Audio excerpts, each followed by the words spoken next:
specifies for this scriptable object, and we're going to save our parent prefab. Remembering that this parent prefab has all of the mesh prefabs as children of it, so it'll save all of those as well.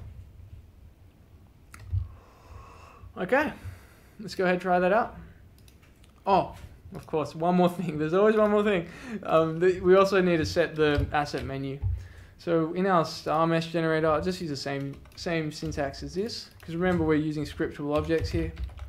Okay, asset generator, we'll just call it mesh prefab.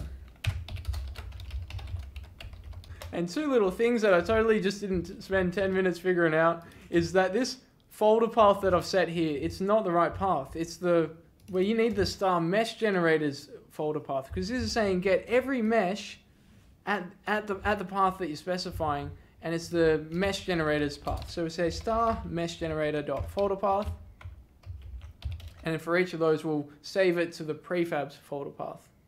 One more little thing, in our asset utility, I just getting a little warning saying you're not using this prefab variable, so we can remove that as well.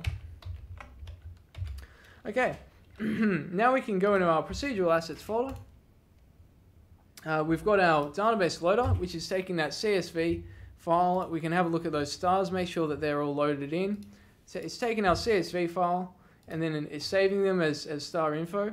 Now we've got our mesh generator taking the star info, saving it as meshes. We can have a look, check that the mesh with 9 verts and 9 triangles saved. And now we're also going to have our prefab generator. So we go star chart, asset generators, mesh prefab. Let's call it star mesh prefab generator. That's a long name. I'm just going to say star prefab generator. Prefab name, I'll just call it star prefab. Folder path, this is where do you want the prefab to be saved. I'm just going to have it saved at this current path. So I can just say copy path. Control, let's try the shortcut. Control-C and then paste it. Oh, that's not it. That didn't work. Okay, doesn't matter. Procedural assets. Okay, that'll be the path that the prefab will be saved at.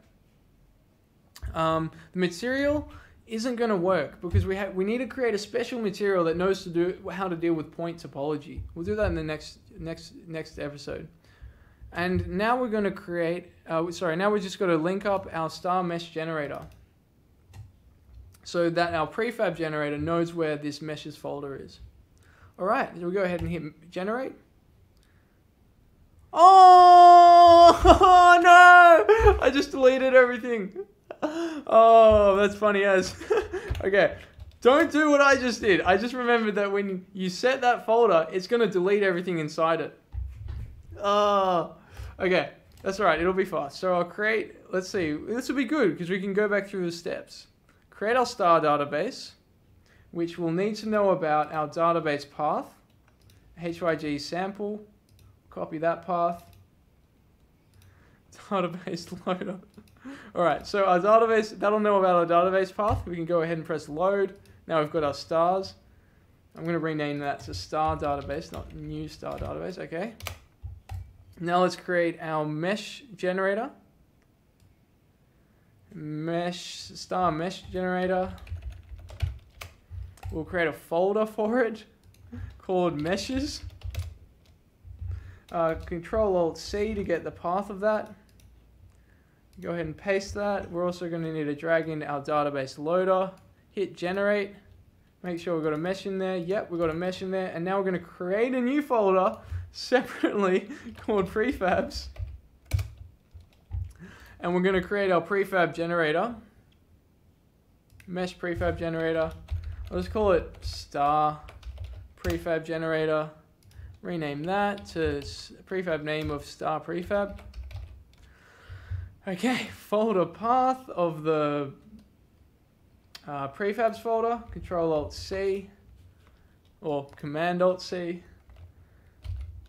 Oh, did I do that right? Oh no, not Control-Alt-V, just Control-V. Okay, and now mesh generator is the mesh generator. A material, yeah, I already discussed that. We hit generate. And there is our star prefab with a child called stars. If we have a look at that star mesh That'll be the same mesh that's in our meshes folder.